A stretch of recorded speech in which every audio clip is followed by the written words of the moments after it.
Hello everyone. तो बहुत सारे बच्चों की ये प्रॉब्लम आ रही थी कि उन्हें जीटी में बहुत ज़्यादा दिक्कत हो रही है।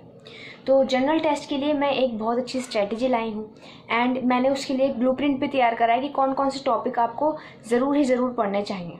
ठीक है।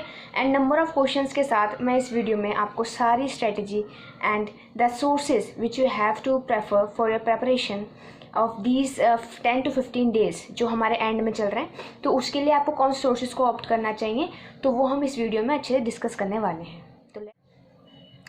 तो सबसे पहले मैंने एक पूरा ब्लूप्रिंट तैयार करा है। तो सबसे पहले मैं उसी की बेस पर काम बताना चाहूँगी। देखो, सबसे पहले हमें सभी पता है कि जो जनरल टेस्ट का पेपर होता है ना, उसमें क्या क्या चीज़ें आती हैं। सबसे पहले डायनेमिक पार्ट आता है, यानी कि जिसमें करंट अफेयर्स पूछे जाते हैं।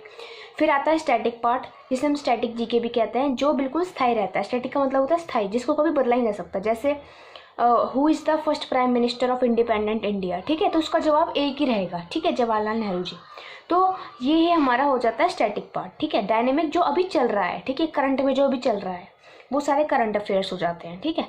एंड एक रहता है क्वांटिटेटिव एप्टीट्यूड, यानी कि क्वांट्स का पार्ट, जिसमें हमारा percentage, average, number system, HCF, LCM, simplification, ये सारी चीज़ें आ जाती हैं। ठीक है, बहुत सारे टॉपिक्स।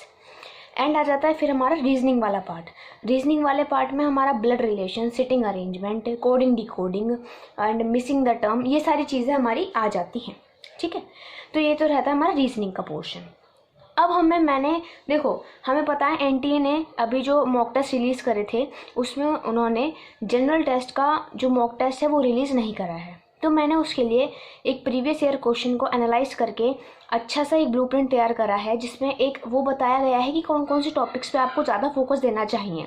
मैंने एनालाइज करा है नंबर ऑफ क्वेश्चंस के according. I will tell you कि what will be the probable topics और the most important topics which you have to focus on, ताकि आपका जो प्रेपरेशन है वो बूस्ट हो जाए। ठीक है। तो जो डायनेमिक पार्ट है, डायनेमिक यानी कि करंट अफेयर्स में से सिर्फ 3 क्वेश्चन पूछे गए हैं। ठीक है। एंड स्टैटिक जीके में से आपके 26 क्वेश्चन बने हैं। ठीक है। 75 क्वेश्चन में से 3 क्वेश्चन डायनेमिक यानी करंट अफेयर से बने हैं एंड हमारा 26 क्वेश्चन स्टैटिक जीके पे बने हैं। यानी कि देखो 3 क्वेश्चन बने, यानी कि इस साल हम 5 से 6 क्वेश्चन को एक्सपेक्ट कर लें। ठीक है। एंड जो स्टैटिक जीके में 20 क्वेश्चन बने हैं, मतलब टोटल जो ये जो करंट अफेयर्स का एंड जो स्टैटिक जीके का पार्ट रहता है, वो आपका 25 से 30 नंबर का, आपका 25 से 30 क्वेश्चन उसमें आ जाते हैं। ठीक है। तो वो हमारे आ जाते हैं, जिसमें स्टैटिक जीके का पोर्शन बहुत ज़्यादा रहता है। ठीक है। उसमें से ऐसे 25 क्वेश्चन आपके आने हैं, तो 20 क्वेश्चन स्टैटिक जीके से आ जाएंगे और 5 क्वेश्चन करंट अफेयर्स से। तो करंट अफेयर्स के लिए उतना वरी होने की जरूरत नहीं है। उसके लिए वन शॉट पीडीएफ मेरे टेलीग्राम चैनल पे अपलोडेड है, मेरे हैंड रिटन नोट्स है करंट अफेयर्स के लिए, उसको प्रेफर कर लो। और स्टैटिक जीके के लिए मैंने एक फ्री ई बुक जो है अपने टेलीग्राम ग्रुप पे इन द पीडीएफ फॉर्मेट डाल रखी है, उसको जाके देख लो। ठीक है। सारे इंपॉर्टेंट टॉपिक उसमें कवर हैं। ठीक है। तो जैसे पीवाईक्यू में स्टैटिक जीके में से कौन कौन से टॉपिक्स में से क्वेश्चन पूछे गए हैं वो मैंने लिखे हैं। ठीक है। जैसे किसी भी हमको कोई कंट्री दे दी, फॉरेन कंट्री, ठीक है, फिर उसकी हमें कैपिटल बतानी है। ऐसी इकोनॉमिक्स, बेसिक इकोनॉमिक्स के लिए जैसे आरबीआई कब एस्टैब्लिश हुआ था, तो वो स्टैटिक जीके का पार्ट है, उसकी पॉलिसीज़ के बारे में। ठीक है। एंड बेसिक साइंस पर क्वेश्चन है। ठीक है। एंड मूवमेंट्स पे, जैसे चिपको आंदोलन हुआ था, ठीक है, तो वो मूवमेंट्स पे आ जाते हैं। गांधी जी के आंदोलन जो हुए थे वो भी। ठीक है। एंड आर्टिकल्स, जैसे हमारे कॉन्स्टिट्यूशन के जो आर्टिकल हैं, संविधान के जो आर्टिकल हैं, जैसे 40th आर्टिकल, 61st आर्टिकल, तो ये सारी चीज़ें इस पे हमारे क्वेश्चन बने हुए थे स्टैटिक जीके में से। ठीक है। तो ये तो रहा हमारा, हमें current affairs and static GK को कैसे करना है। ठीक। हमें करंट अफेयर्स पर ज़्यादा मत दो, इतना ध्यान मत दो, इतना परेशान मत हो, स्टैटिक जीके पर ज़्यादा ध्यान दो। ठीक है। उसके लिए फ्री ई बुक हमारा अपलोडेड है पीडीएफ फॉर्मेट में टेलीग्राम चैनल पर।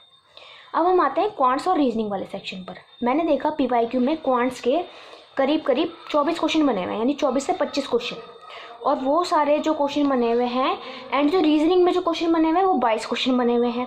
एंड क्वांट्स एंड रीजनिंग दोनों को मिलाकर मैंने एक मोस्ट इंपॉर्टेंट टॉपिक्स के लिए एक बना दी कि इन टॉपिक्स में से ही सिर्फ क्वेश्चन बन रहे हैं, एंड वो टॉपिक्स आपकी स्क्रीन पर विजिबल होंगे, एंड ये भी विजिबल होंगे कि कितने नंबर ऑफ क्वेश्चन आपके बने हुए हैं हर एक टॉपिक से।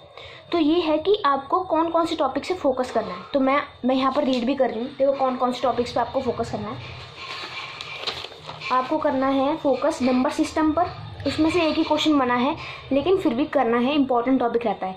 सिंप्लीफिकेशन पर 7 क्वेश्चन बने हुए हैं। सरफेस एरिया एंड वॉल्यूम्स पे, कोडिंग डिकोडिंग रीजनिंग का हमारा ये टॉपिक रहता है।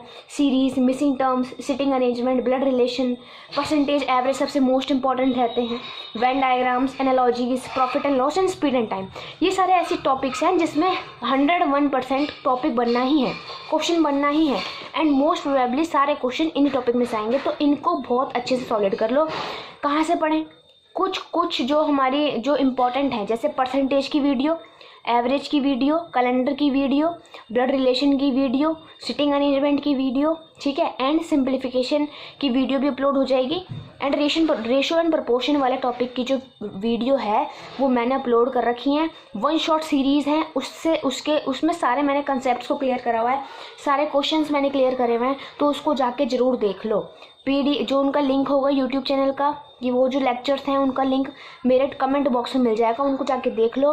मेरे टेलीग्राम चैनल पर जो इनकी टॉपिक वाइज PDF है वो भी अपलोडेड है, फ्री ऑफ कॉस्ट है सब कुछ। बस यहाँ पे हमें ये बात है कि हमें डरना नहीं है। मोस्ट एक टिप कि स्टैटिक जीके में से ज़्यादा आ रहा है, एंड क्वांट्स के लिए आपको RS अग्रवाल बुक को प्रेफर कर सकते हो, बट अब इतना टाइम है नहीं, तो जो क्वेश्चन मिल रहे हैं, PYQ मिल रहा है, ठीक है, उनको ही सॉल्व करते जाओ। टॉपिक को उठाओ, उस पर 30 से 40 क्वेश्चन लगा लो, आराम से टॉपिक ख़त्म है वो, ठीक है। तो यही आपका है पूरा स्ट्रैटेजी कि आपको कैसा करना चाहिए। तो होपफुली आपको ये वीडियो पसंद आई होगी, एंड अगर पसंद आई हो तो hit the like button and subscribe to my channel.